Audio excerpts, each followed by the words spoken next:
Johnson to bring it to the floor immediately. Immediately. There's no question that if the Senate bill was put on the floor in the House of Representatives, it would pass. It would pass. And the Speaker knows that. So I call on the Speaker to let the full House speak its mind and not allow a minority of most extreme voices in the House to block this bill even from being voted on. Even from being voted on.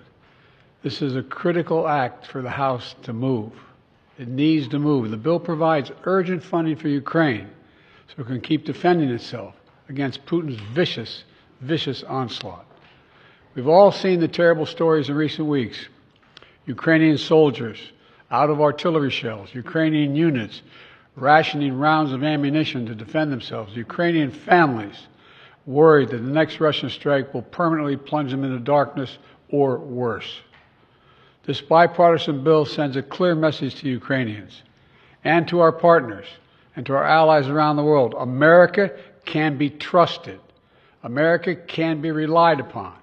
And America stands up for freedom. We stand strong for our allies. We never bow down to anyone, and certainly not to Vladimir Putin. So let's get on with this. Remember, the United States pulled together a coalition of nearly 50 nations to support Ukraine. We unified NATO, expanded it. We can't walk away now. That's what Putin's betting on. He just flatly said that. Supporting this bill is standing up to Putin. Opposing it is playing into Putin's hands. As I've said before, the stakes in this fight extend far beyond Ukraine. If we don't stop Putin's appetite for power and control in Ukraine, he won't limit himself just to Ukraine. And the cost for America and our allies and partners are going to rise. For Republicans in Congress who think they can oppose funding for Ukraine and not be held accountable, history is watching. History is watching. History is watching. Failure to support Ukraine at this critical moment will never be forgotten. I want to be clear about something, because I know it's important to the American people. While this bill sends military equipment to Ukraine, it spends the money right here in the United States of America, in places like Arizona, where the Patriot missiles are built, in Alabama, where the Javelin missiles are built, in Pennsylvania, Ohio, and Texas, where artillery shells are made. And the way it works is we supply Ukraine with military equipment from our stockpiles.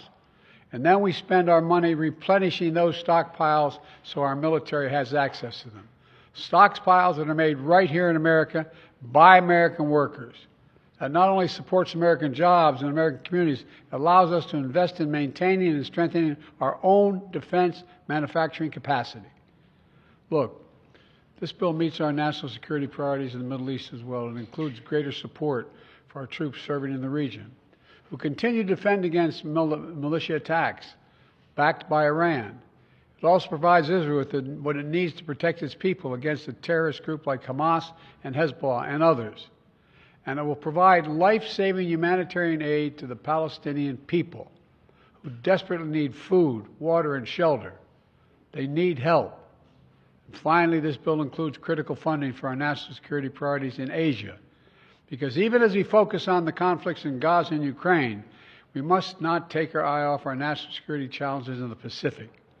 It's the responsibility of a great nation, and we are a great nation that the rest of the world looks to.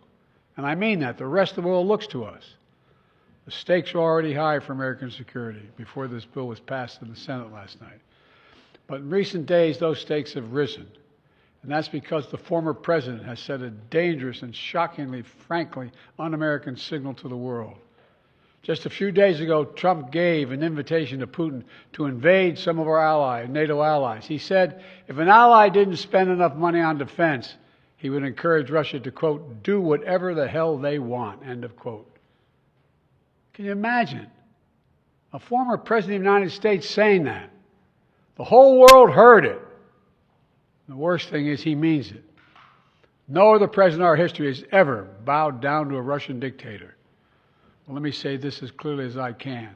I never will.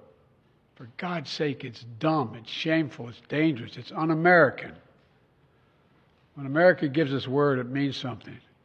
When we make a commitment, we keep it. And NATO is a sacred commitment. Donald Trump looks at this as if it's a burden. When he looks at NATO, he doesn't see the alliance that protects America and the world. He sees a protection racket.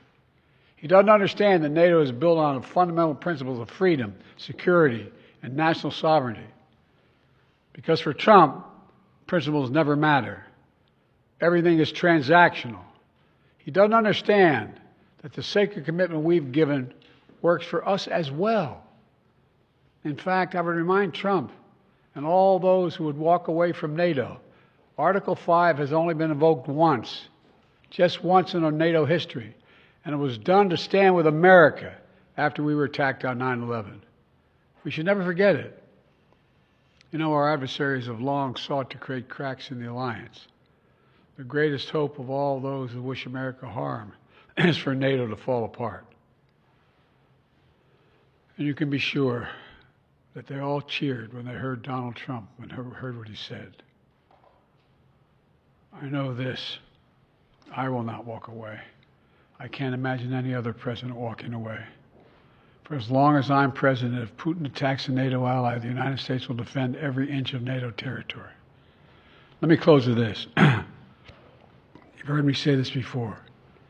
Our nation stands at an inflection point in history, where the decisions we make now are going to determine the course of our future for decades to come. This is one of those moments. And I say to the House members, House Republicans, you got to decide. Are you going to stand up for freedom?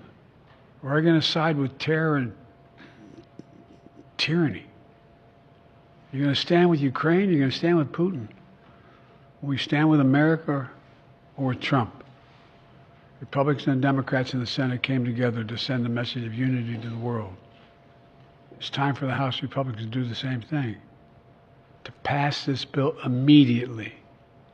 To stand for decency. Stand for democracy. To stand up to a so-called leader hell-bent on weakening American security. And I mean it sincerely. History is watching. History is watching. In moments like this, we have to remember who we are. We're the United States of America. The world is looking to us. There's nothing beyond our capacity when we act together. In this case, acting together includes acting with our NATO allies. God bless you all. May God protect our speakers, and I promise I'll come back and answer questions later. Thank you. Sir, when Trump said that, sir, what did Putin hear? What's plan B if the speaker doesn't act? Sir, the hostages.